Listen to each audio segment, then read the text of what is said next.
আসসালামু আলাইকুম। প্রিয় দর্শক, একটা জিনিস ধীরে ধীরে যতই দিন যাচ্ছে ততই পরিষ্কার হয়ে যাচ্ছে। সেটা হলো যে নির্বাচনকে কেন্দ্র করে রাজনৈতিক মেরুকরণ, মানে কে কোন দিকে থাকবে সেটা যেন ধীরে ধীরে আমার কাছে মনে হয় স্পষ্ট হয়ে যাচ্ছে। আপনারাও খেয়াল করছেন যে বোঝা যাচ্ছে যে কারা কোন দিকে যাবে। এখন এই সময়ে যে দুটো বিষয় নিয়ে বেশ ক্লিয়ার হয়ে গেছে অবস্থানটা, সেই বিষয় দুটো হলো গিয়ে যে নির্বাচনটা কবে হবে, নির্বাচনটা কি দ্রুতই হওয়া দরকার নাকি দেরিতে হওয়া দরকার। আরেকটা বিষয় হলো যে নির্বাচনের আগে সংস্কারটা হবে কিভাবে হবে, সংস্কারটা জরুরি নাকি নির্বাচনটা জরুরি নাকি দুটোই জরুরি। এই প্রশ্নগুলো নিয়ে বিভক্তিটা আমি দেখতে পাচ্ছি। আপনারা জানেন যে ছাত্রদের যে নতুন দল তারা কিন্তু সংস্কারের কথাটা আগে বলছে, আর বিএনপি তারা বলছে যে না, সংস্কার মিনিমাম সংস্কার করে দ্রুত নির্বাচন করে দেওয়ার কথা।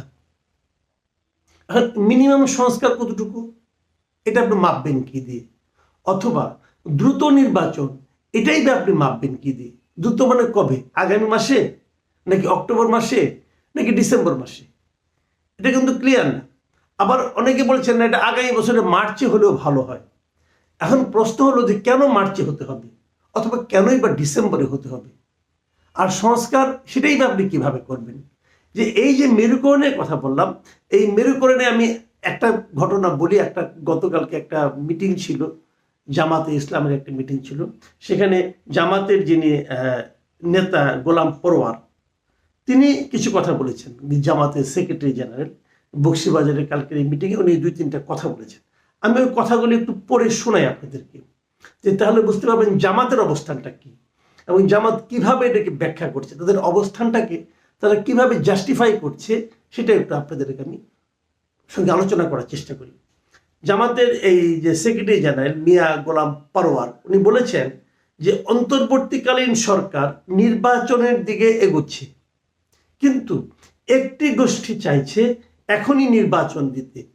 তাদের দাবি হচ্ছে সংস্কারের কোনো দরকার নেই, নির্বাচন দাও, আমরা ক্ষমতায় যাই।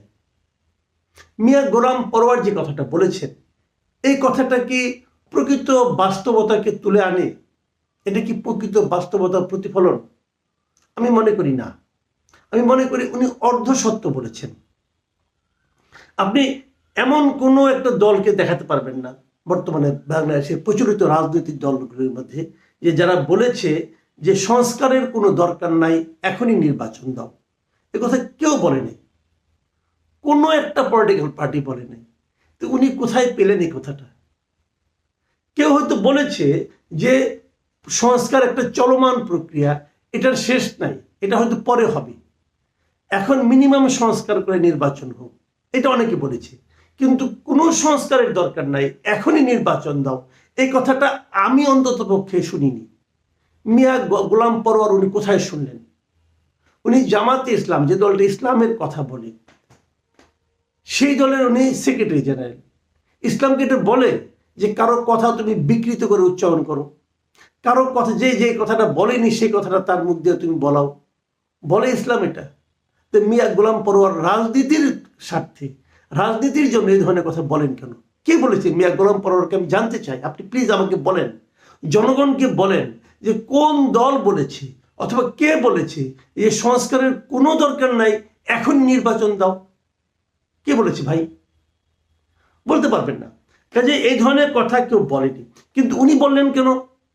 উনি বলতে চাইলেন যে এটা নয়, যে ওনারা সংস্কার চান, খুব ভালো। আবার এখানে যে আবার আরেকটা কথা আমি বলি, সে কথাটা উনি ওনার এই বক্তব্যে উনি বলেছেন যে যারা বলে ক্ষমতায় গিয়ে সংস্কার করবে, তারা ক্ষমতায় থাকতে কি করেছে। এটা কিন্তু একটা গুরুত্বপূর্ণ প্রশ্ন আমি মনে করি। আসলেই তো যারা এখন বলছে যে আমরা ক্ষমতায় যাওয়ার পর নির্বাচন করব, ক্ষমতায় যাওয়ার পর সংস্কার করব, তো তারা যখন ক্ষমতায় ছিল তখন কেন সংস্কার করেনি? দেখুন, মিয়া গোলাম পরোয়ারের এই বক্তব্যটাও কিন্তু আমার কাছে মনে হয় খুবই মিসলিডিং বক্তব্য। মিসলিডিং বললাম এ কারণে যে আপনি আগে যা করেননি, যখন আপনি ক্ষমতায় ছিলেন তখন আপনি যা করেননি, সেই কাজটা আপনি এখন করবেন না, এটা আপনি কি করে বুঝবেন? একটা পলিটিক্যাল পার্টি কি সারা সময়, সারা জীবন, অনন্তকাল ধরে একইভাবে চলে? সেই পলিটিক্যাল পার্টির নেতৃত্বের পরিবর্তনের সঙ্গে সঙ্গে অথবা সময়ের পরিবর্তনের সঙ্গে সঙ্গে সেই পলিটিক্যাল পার্টিটা কি তাদের চিন্তা ভাবনা, চেতনায়, কর্মকাণ্ডে চেঞ্জ আনে না? না আনলে তো পার্টি হারিয়ে যাবে। ভাবুন, আমি উদাহরণ দিয়ে বলি, আমি ওনার পার্টি দিয়ে আগে উদাহরণ দিই। 71 সালে ওনার জামাত ইসলাম যে ভাবনাগুলি ভাবতো, এখনো কি তাই ভাবে? 71 সালে ওনারা বাংলাদেশ কনসেপ্টেরই বিরোধী ছিল, ওনারা চাননি যে বাংলাদেশ হোক। এখন তো ওনারা বাংলাদেশের মধ্যে রাজনীতি করছেন, তাহলে এখনো কি ওনারা চান না যে বাংলাদেশ থাকুক? ওনারা কি সেটা বলবেন? বলুন, ওনারা বলবেন? আমার তো মনে হয় বলবেন না। আমার তো মনে হয় এখন ওনারা পাকিস্তানের রাজনীতি আর করতে চাচ্ছেন না, ওনারা বাংলাদেশের রাজনীতি করেন। আচ্ছা, ধরুন আওয়ামী লীগেরই কথা।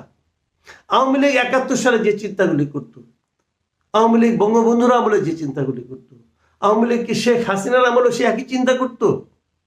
শেখ হাসিনা যেভাবে আওয়ামী লীগকে গত 15 বছর চালিয়েছেন, আওয়ামী লীগের অনেক নেতা আছেন, সিনিয়র লিডার আছেন, তারা কি এটাকে পছন্দ করতেন? অথবা আগামী দিনের আওয়ামী লীগ কি শেখ হাসিনার মতো করেই চলবে? অথবা ধরুন বিএনপির কথা, এই বিএনপির দিকে তাকিয়ে দেখুন। বিএনপি এখন রাষ্ট্র সংস্কারের জন্য 31 দফা দিয়েছে, এবং এই 31 দফা নিয়ে তারা যে খুবই সিরিয়াস, সেটা কিন্তু আমরা টের পাচ্ছি। এই বিএনপি কি কখনো এর আগে যতবার তারা ক্ষমতায় ছিল, কি জিয়া রহমানের আমলে, কি খালেদা জিয়ার আমলে, খালেদা জিয়া তো 2বার ক্ষমতায় ছিলেন, 91 থেকে 96, 2001 থেকে 2006, সেই সময় কি ওনারা রাষ্ট্র সংস্কারের কথা ভেবেছিলেন? ভাবেননি তো। রাষ্ট্র সংস্কারের যে 31 দফা, এর অনেক দফা বিএনপির চিন্তাতেও আগে ছিল না, কখনো উচ্চারণ করেনি। তো বিএনপি কি ওরা রাজনীতিতে পরিবর্তন আনেনি? তাহলে যারা আগে পরিবর্তন করেনি তারা এখনো পরিবর্তন করবে না, এই কথাটাকে বলাটা জাস্টিফাইড হলো? হলো না। তাহলে উনি এটা বললেন কেন? উনি বললেন এই কারণে যে যারা আগে একবার একাধিকবার ক্ষমতায় ছিল, তাদেরকে, তাদের ব্যাপারে সাধারণ মানুষের মনকে বিষিয়ে দেওয়ার জন্য জামাতের সেক্রেটারি জেনারেল এই কথাগুলো বলেছেন। এগুলি নিছকই রাজনৈতিক বক্তব্য, যা নাকি অর্ধ সত্যের উপর প্রতিষ্ঠিত। তো আপনারা ক্ষমতায় যদি যেতে চান, আপনারা নিজেরা কি ভালো কাজ করবেন সেগুলো বলুন। যেগুলো বলেছেন উনি, ইসলামী জীবনধারা কায়েম করবেন, অমুক করবেন, তমুক করবেন, এগুলো বলেছেন। এটা হলো আপনাদের রাজনীতি। আপনাদের রাজনীতির কথা বলে মানুষকে প্রভাবিত করুন, মানুষকে মুগ্ধ করুন, তারপর ক্ষমতায় যান, সমস্যা নেই। অন্যের গীবত করে কেন? অন্যরা কি পারেনি? বিএনপি ক্ষমতায় থাকতে কি পারেনি? আওয়ামী লীগ ক্ষমতায় থাকতে কি পারেনি? জাতীয় পার্টি ক্ষমতায় থাকতে কি পারেনি? সেগুলো তো দেশের মানুষ জানে, আপনাকে নতুন করে জানাতে হবে না। কারণ আপনি যখন জানাবেন, তখন তো আপনি আপনার মতো করে জানাবেন। কিছু সত্যকে বলবেন, কিছু সত্যকে ঢাকবেন, এভাবে বলবেন, যেটা বলা উচিত না, কিন্তু সেটা আপনি বলছেন। তো এই জায়গাগুলোতে কিন্তু আমি মনে করি জনগণকে দয়া করে বিভ্রান্ত করার চেষ্টা করবেন না। যারা আগে করেনি তারা আগামীতে করতে পারে। আমি যদি উল্টোভাবে বলি, যারা আগে করেনি, যে ভুল তারা করেছে, সেই ভুলের উপর শিক্ষা নিয়ে, ভুল করলে কি লস হয় তারা দেখেছে, দেখে সেখান থেকে শিক্ষা নিয়ে তারা নতুনভাবে করবে। যদি আমি এটা বলি, আর আপনারা নির্বাচনে যদি আমি উল্টাভাবে এভাবে একটা তর্ক দিই যে যারা কখনো ক্ষমতায় যায়নি তারা তো দেশই চালাতে পারবে না, তাদের কোনো দেশ চালানোর অভিজ্ঞতাই নাই, তখন আপনি কি জবাব দেবেন? কাজে এরকম ভাবে না। বিষয়টা হলো যে আপনি আপনার কথা বলুন, যে আপনি গেলে কি করবেন সেটা বলুন। আর আরেকটা কথা যে বলে আমি শেষ করব, বারবার বলা হচ্ছে যে আগে সংস্কার পরে নির্বাচন। ধরে নিলাম আগে সংস্কারটা ভালো। এখন বলুন তো, সংস্কার জিনিসটা কি? সংস্কারটা কে করবে? সংস্কারটা কে করবে? এবং সংস্কারের জন্য এরই মধ্যে আমরা কতগুলি সংস্কার রিপোর্ট পেয়েছি। বিভিন্ন এনজিও প্রতিনিধিরা মিলে একটা রিপোর্ট বানিয়েছে, এনজিও এবং আমলারা মিলে। সেটা খুব ভালো কিছু রিপোর্ট হয়েছে। কোন রিপোর্টটা, কোন সংস্কারের রিপোর্টটা আপনাদের কাছে অসাধারণ মনে হয়? যে সংস্কারের রিপোর্টগুলি করা হয়েছে সেগুলো কি জামাতের পক্ষে হুবহু মানা সম্ভব? তারপর এগুলো